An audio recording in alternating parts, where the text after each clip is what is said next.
Hey everyone, welcome back to my channel. इस video में हम लोग बात करने जा रहे हैं यूज स्टेट हुक की।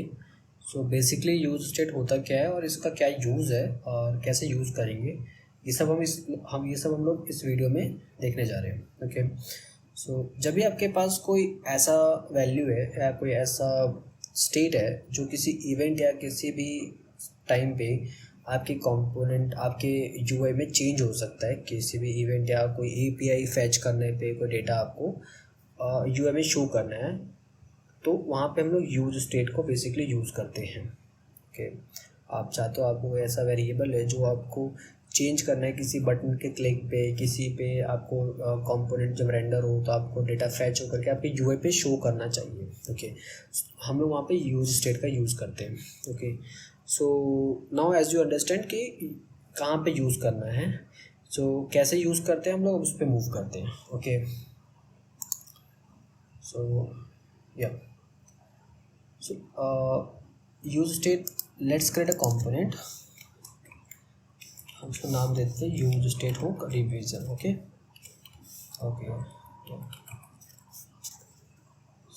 यूज स्टेट हुक जो होता है बेसिकली हमें रिएक्ट की तरफ से ही मिलता है, तो हम इसे इंपोर्ट कर लेते हैं पहले यूज स्टेट। ओके। इफ अगर मैं आपको बताऊँ यूज स्टेट हुक होता क्या है, तो बेसिकली यूज स्टेट हुक जो है ये एक टाइप का हुक है, एक एपीआई है जो हमें रिएक्ट की तरफ से मिलती है। इसके अगर पैरामीटर्स की बात करें तो एक पैरामीटर लेता है इनिशियल स्टेट। ओके। जो कि आपके ऊपर है, चाहे तो आप दे सकते हो चाहे तो नहीं दे सकते। अगर नहीं देते तो वहाँ पे अनडिफाइन हो जाता है, अदरवाइज आप चाहे तो दे सकते हो। लेट्स से अगर मैं देना चाहता हूँ 0। ओके। मैं यूज स्टेट को 0 इनिशियल स्टेट दे सकता हूँ कि मेरी इनिशियली मेरी वेरिएबल की वैल्यू क्या होगी इनिशियली। ओके। डिक्लेरेशन के टाइम पे। Now if you see, use state हमें दो चीज़ें देता है। फर्स्ट, हमारा जो स्टेट होता है, let's say count. Okay. Then हमें एक फंक्शन देता है जो कि एक डिस्पैचर, एक फंक्शन होता है जो कि हम जिसके थ्रू अपने वेरिएबल को, अपने स्टेट को हम चेंज कर सकते हैं। ओके। ये दो चीज़ें हमें ये रिटर्न में देता है। एज अ एरे हमें रिटर्न में देता है, पर हम लोगों ने इसको डिस्ट्रक्चर कर लिया।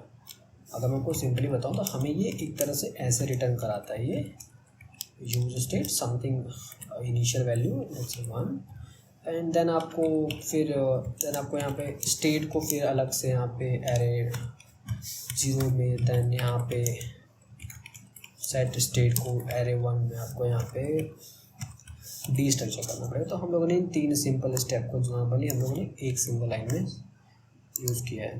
ओके। नाउ ओके, एक बहुत छोटा सा कंपोनेंट हम लोग यहाँ पे बनाते हैं। ओके। एक नॉर्मल बटन, तो माइनस। ओके। एंड आपने ये एग्जांपल पहले भी देखा होगा, मैं उस एग्जांपल को आपको बेटर एक्सप्लेन करने की कोशिश करता हूँ।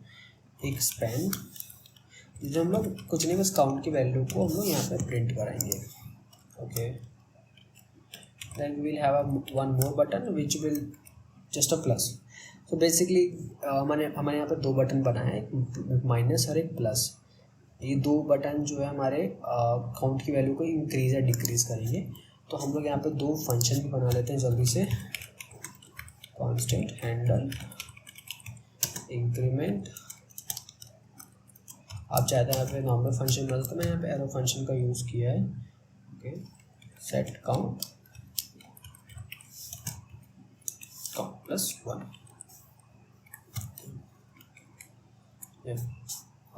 एक और फंक्शन जल्दी से बना लेते हैं यहाँ पे, इसको कॉपी करके, हैंडल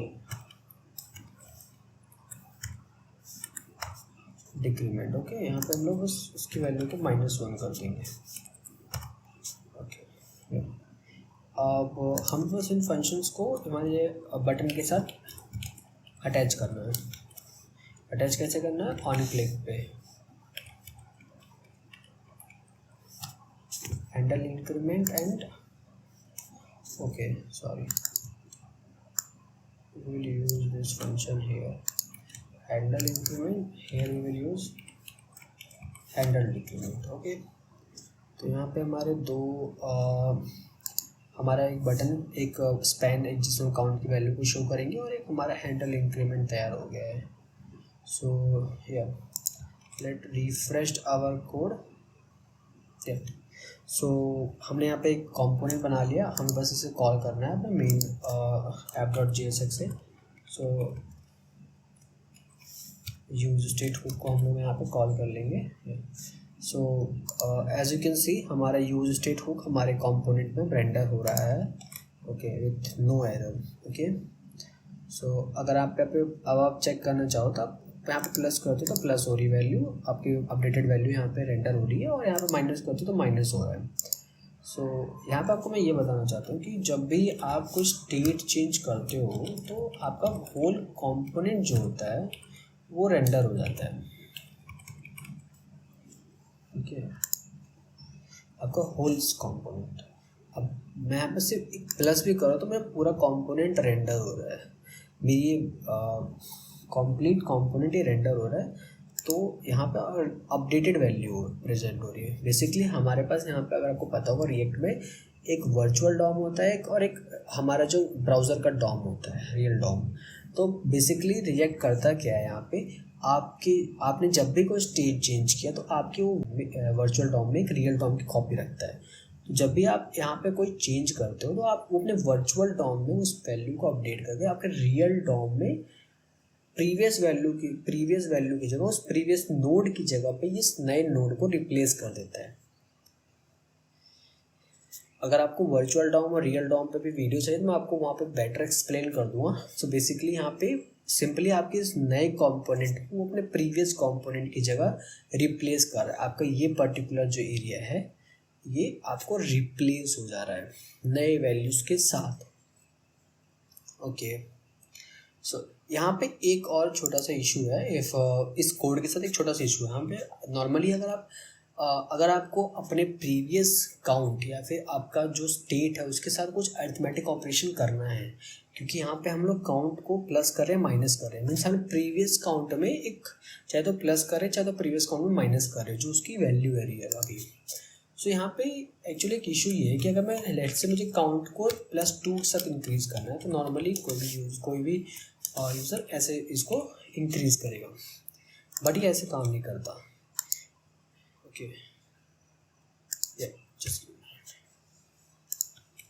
सो जब भी यहाँ पे जब भी हम इंक्रीमेंट करेंगे तो हमारी वैल्यू 2 से इंक्रीज होनी चाहिए, पर आप अगर नोटिस करो तो यहाँ पे हमारी वैल्यू सिर्फ 1 से इंक्रीज हो रही है, लेकिन हमने कोड लिखा है 2 से इंक्रीज करने का।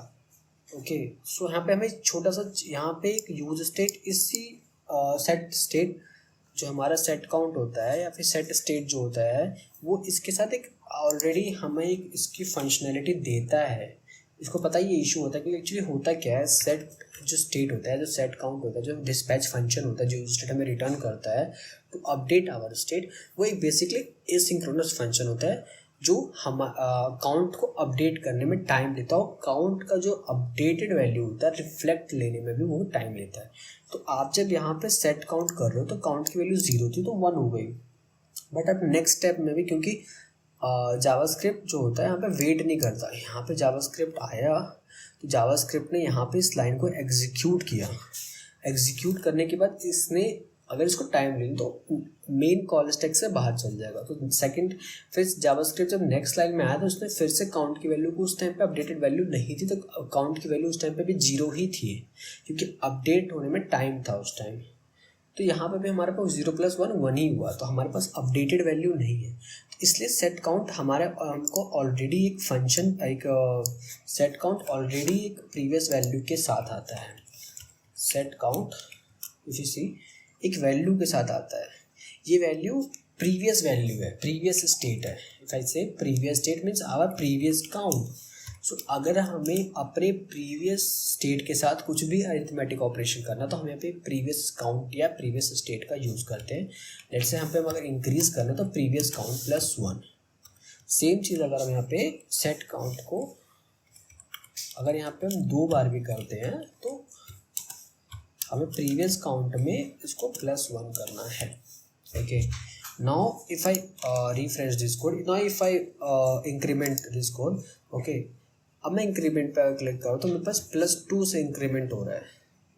सो पहले और अब में एक अंतर है, इफ अगर आप नोटिस कर पा रहे हो तो इसलिए हमारा सेट काउंट हमको ऑलरेडी प्रीवियस काउंट की वैल्यू को प्रोवाइड कराता है, सो दैट हमें इस इशू के साथ दिक्कत ना हो, ताकि हमको ये प्रॉब्लम ना सहना पड़े। ओके, सो सेम चीज़ हम लोग करेंगे डिक्रीमेंट के साथ भी।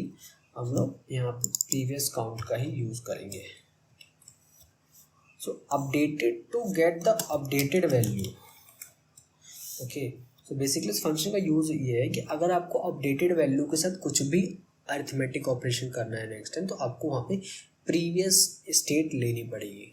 Okay, so these are the two things that I wanted to make you understand. Okay, so I hope you guys like my video, and if you do so please subscribe my channel and like my video.